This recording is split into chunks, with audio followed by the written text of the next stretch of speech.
of Liberate Art, and I am a leading expert in countering the cultural boycott campaign against Israel. Please forgive the typo up there. That's what you get when you make last-minute changes. I am a 25-year veteran of the entertainment industry. I began my career as an entertainment attorney, and then I went into business affairs. I became creative executive, and then ultimately a writer and producer. In 2011, I became aware of what I believe is the most recent and potentially the most dangerous weapon being used against Israel today. And that is the cultural boycott campaign. In essence, the cultural boycott campaign attempts to accomplish two things. Number one, it wants to stop cultural exchange with Israel. It wants to prevent international artists from performing inside Israel and Israeli artists from performing outside of Israel.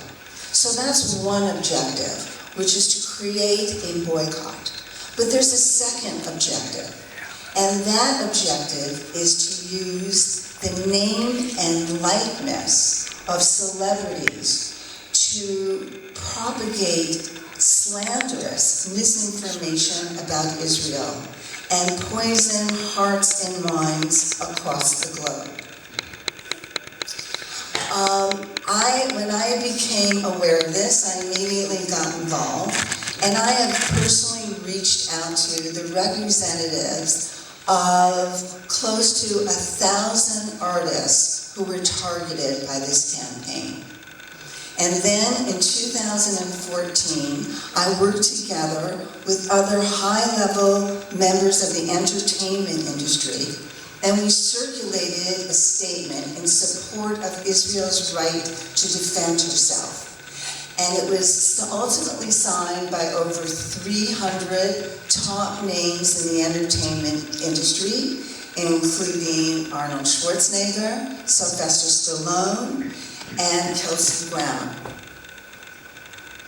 Okay, so I wanted to start off and kind of talk to the students, and I'm interested in finding out what you guys know about Israel. What do you know about the innovation that comes out of Israel? What do you know about the kinds of rights and freedoms that are there? Anyone want to come up with anything that you guys know? Yes? Freedom of religion. Absolutely. Absolutely. Freedom of religion for everyone. They were intellectual innovation and something. Yes, they were. Israel has tremendous technological innovation that really makes everyone's lives better. They had innovation in the medical field. They guarantee rights to the gay community, equal rights for women, freedom of speech, and equal protection under the law. So the other question, which is actually for the entire audience, and that is, I'm wondering how many people, by show of hands, are familiar with the Boycott, Divestment, and Sanctions campaign known as BDS? Okay, most of the adults and about a third of the students. Okay, so just to make sure we catch everybody up, the Boycott, Divestment, and Sanctions campaign is often known by the acronym BDS.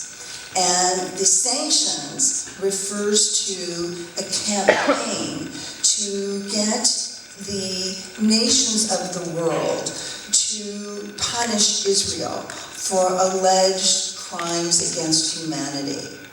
The divestment is a campaign to get institutions and endowments and pension funds to refuse to invest in Israeli companies and with companies that are doing business in Israel. And that's something that, unfortunately, I think many of you are going to see and experience when you get to college. There's a lot of that goes on across campuses. And there's a lot of talk about BDS, actually, not just in campaigns for divestment, but also in classrooms and on the quad. Okay, so what is the goal of BDS?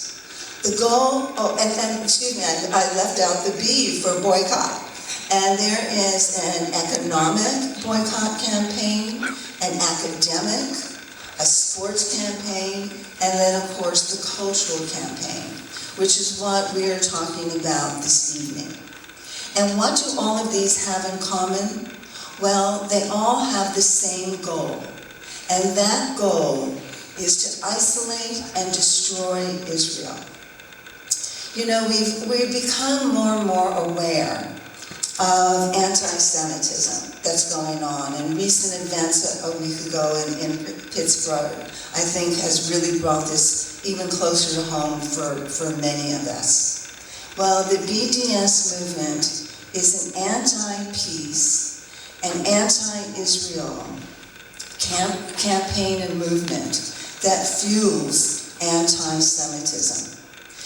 I've heard a lot of discussions about the definition of anti-Semitism. I heard one the other day that I thought was particularly apt. It happened to be on the Bill Maher show, and it was from, did you see it too? There is the editor of the New York Times was on. And she noted that anti-Semitism combines prejudice with conspiracy theory. And the conspiracy theory holds that there is a secret hand that is controlling the world. And that secret hand is the Jew. It, on one hand, ridicules Jews for being weak and then condemns them for being too strong. It, at one level, claims that they are subhuman, and then on another level says that they are anti-human, meaning evil, responsible for the evil of the world. So I think it's great that you guys are learning about this, because the more knowledge you have, the better you'll be able to navigate your experience as you move on in college and thereafter.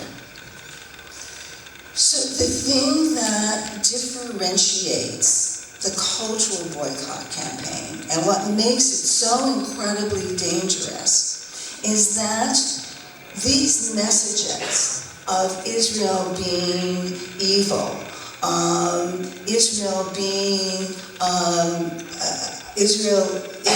Israelis being subhuman and Jews being subhuman, is magnified by the cultural boycott campaign because they are able to use the name and likeness of celebrities.